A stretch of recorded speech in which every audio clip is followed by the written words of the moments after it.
안녕하십니까. 국민대학교 김철성 교수입니다. 오늘 과학문화 학사하는 프로그램에 의해서 화성에 물이 있을까란 주제로 강의를 진행해 볼까 합니다.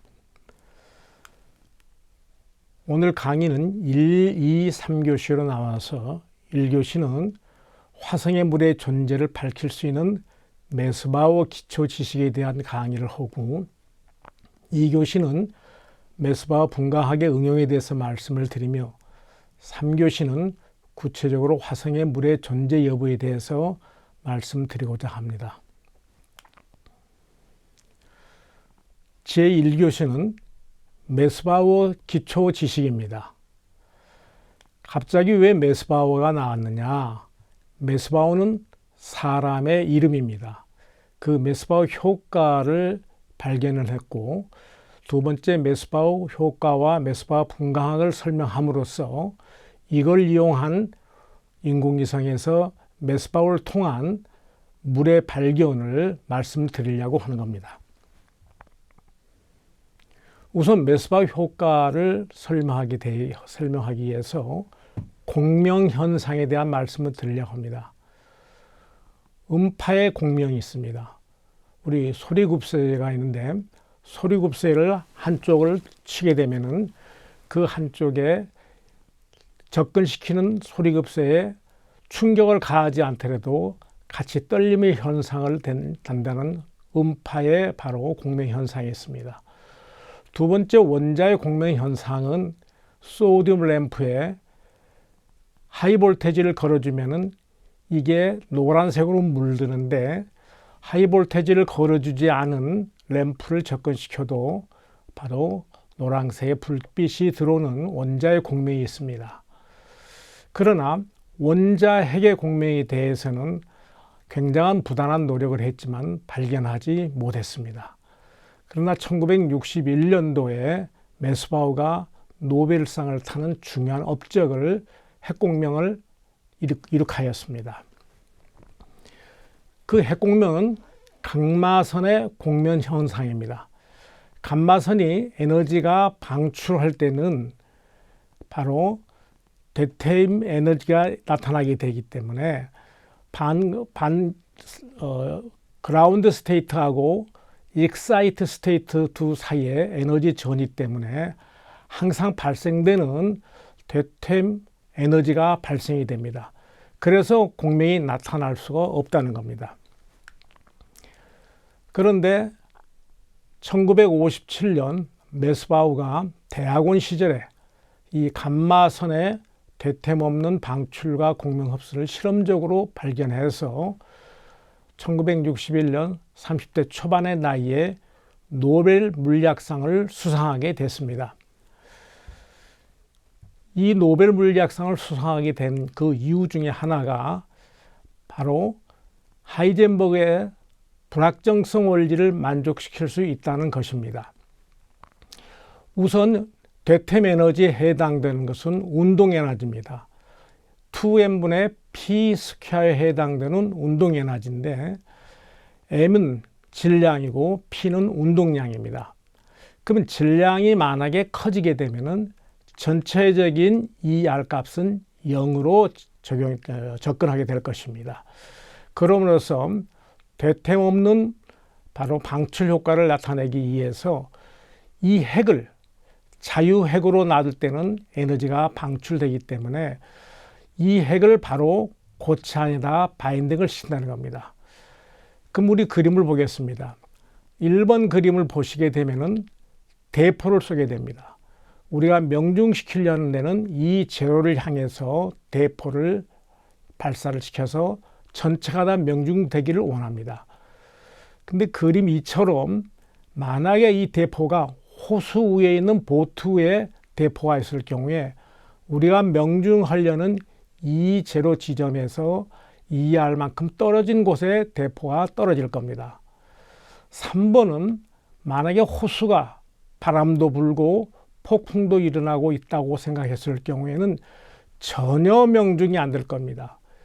이것을 극복하기 위해서는 바로 대포가 바로 고정이 돼야만 되는데, 만약에 이 호수의 온도가 영하 50도가 넘어서 꽁꽁 얼어붙어서 일본의 조건하고 같다 그러면은 정확하게 명중을 시킬 수 있을 것이라는 겁니다. 이게 바로 메스바우 효과입니다. 그러면 메스바우에 해당되는 되템 없는 감나선을 만들기 위해서는 우리가 바로 고체 안에다 핵을 넣어서 이 핵에서 나오는 바로 되템 에너지가 고체가 받을 수 있도록 그렇게 한 것이 바로 메스바우입니다. 메스바우가 생각하는 것은 결과적으로 일반 물리적인 수준에서 이 문제를 해결하고 노벨상을 탔습니다. 그럼 노벨상을 타게 된 건 바로 하이젠버그의 불확정성 원리, 에너지하고 시간에 해당되는 플랑크 상수에 해당되는 값을 갖는다. 그런 조건을 만족시켰기 때문에 실제 FE57일 경우에 시간은 마이너스 7승, 그 다음에 에너지는 10의 마이너스 9승 일렉트론 볼트로서 플랑크 상수를 만족하는 매우 바로 선폭이 좁은 그러한 바로 대템 없는 감마선의 레소난스를 일으킬 수 있는 중요한 효과를 발명하게 되었습니다.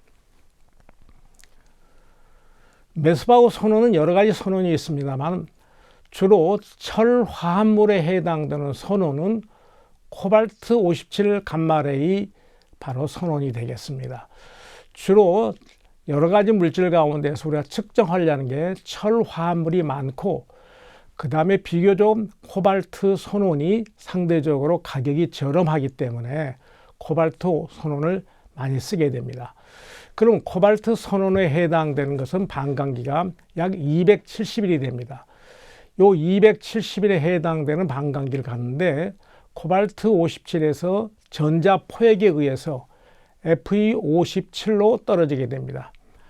그 떨어질 때 세칸 익사이스트의 스핀 값은 2분의 5이고 포스트 익사이스트의 스핀 값은 2분의 3인데 세칸에서 그라운드로 떨어진 에너지는 122kg 일렉트론 볼트로서 상당히 큰 에너지 값을 갖습니다. 그래서 포스트 스테이트에서 그라운드로 떨어지는 14.4kg 일렉트론 볼트에 해당되는 이 에너지를 가지고 바로 메스바우 효과를 관측할 수가 있습니다. 메스바우 효과와 메스바우 분광학에 대해서 설명하고자 합니다. 메스바우 선원의 코발트 57을 말씀을 드렸는데 그 코발트 57을 고체로 바인딩을 하는데 그때 사용되는 고체가 파라듐, 로듐 등의 물질을 사용합니다. 이 감마레이 바로 메스바우 소스는 이러한 바로 굉장히 그 좁은 부분에다가 이 부분에다 소스를 집어넣어서 바로 감마레이 소스를 만들고 있습니다. 메스바우 실험 장치의 기본 요소는 이 소스가 있을 것이고 코발트 57이 있고 흡수체가 있습니다. 흡수체는 철 컴파운드가 되겠고 그 다음에 디텍터가 되겠습니다. 그런데 여기에 중요한 점은 에너지를 바로 뭐냐면 흔들어 줄 수 있는 바로 감마선은 도플러 효과에 의해서 에너지의 변화를 줌으로써 레소난스를 극대화시킬 수가 있다는 겁니다. 메스바우 분광계의 개요도입니다. 메스바우 효과를 이제 발견을 했지만 이것을 실질적으로 관측할 수 있는 바로 방법론적인 장비가 되겠습니다. 여기에 감마레이 소스가 있습니다.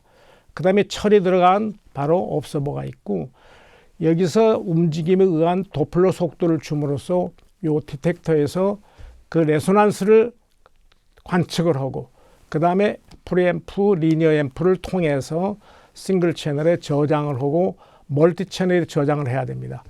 그럼 일정 채널을 유지하기 위해서 여기에 바로 뭐냐면 무빙에 해당되는 것이 일정하게 유지시켜야 됩니다. 각 채널별로 데이터가 일정하게 들어온 작업은 요 무빙 시스템에서 진행을 시켜줘야만 되겠습니다. 메스바우 효과와 메스바우 분광학 분야에서 가장 중요한 것 중에 하나가 메스바우 분석 파라미터에 해당되는 겁니다. 지금 실제적으로 이 메스바우 분광기가 등가속도형입니다. 그러면 불필요한 이런 포물선이 나타나게 됩니다. 이 포물선에 해당되는 것을 바로잡기 위해서 바로 세 포인트를 잡아서 2차 함수를 포물선 함수를 빼내줘야 합니다. 이것을 바로 XPD에 해당되는 포물선을 바로 제어시켜 주는 겁니다. 그래서 이걸 가지고 우리는 속도, 채널당 속도 값이 얼마냐, 그 다음에 가장 중앙에 바로 뭐냐면은 얼마만한 포지션을 갖고 있는 그러한 바로 채널이냐, 이것을 결정해 주는 겁니다. 그래서 좌측의 실험 데이터를 우측으로 이렇게 변환시켜 주는 것을 FE4를 취한다, 이런 말을 하게 됩니다. 그 다음에 두 번째 해당되는 이 호일에 해당되는 것이 데이터가 마음껏 되는 게 아니고 이 6라인이 첫 번째부터 6라인인데 세 번째, 네 번째가 1.6, 두 번째하고 다섯 번째가 6.1, 첫 번째하고 여섯 번째가 10.mm/s에 해당되는 이러한 속도축에 해당되는 값을 가져야만 됩니다. 이것이 국제적으로 바로 스탠다드에 해당되는 이 기준을 맞추지 아니하게 되면은 이 데이터는 바로 전혀 무효한 데이터가 될 것입니다. 오른쪽 그림은 1999년도 컨퍼런스에서 메스바우 바로 뭐냐면은 박사를 만났던 사진입니다. 이 그림은 메스바우의 시스템입니다. 시스템이 여러 시스템이 있는데 저온에서 고온까지 올릴 수 있는 시스템이 있고, 그 다음에 여기는 외부 자기장을 걸면서 메스바우 데이터를 취할 수 있는 이러한 시스템이 되겁니다. 이 시스템은 외부로부터 필드를 걸지는 않지만은 바로 컨버전, 스캐터링 방법을 위해서 메스바우 데이터를 취할 수 있는 겁니다. 메스바우 데이터를 취할 수 있는 것은 트랜스미션, 그 다음에 컨버전, 그 다음에 외부 자기장을 거는 이런 세 타입의 메스바우 바로 시스템이 있다는 것을 말씀을 드리고, 이상으로 1교시는 끝나고 2교시에 다시 뵙겠습니다. 감사합니다.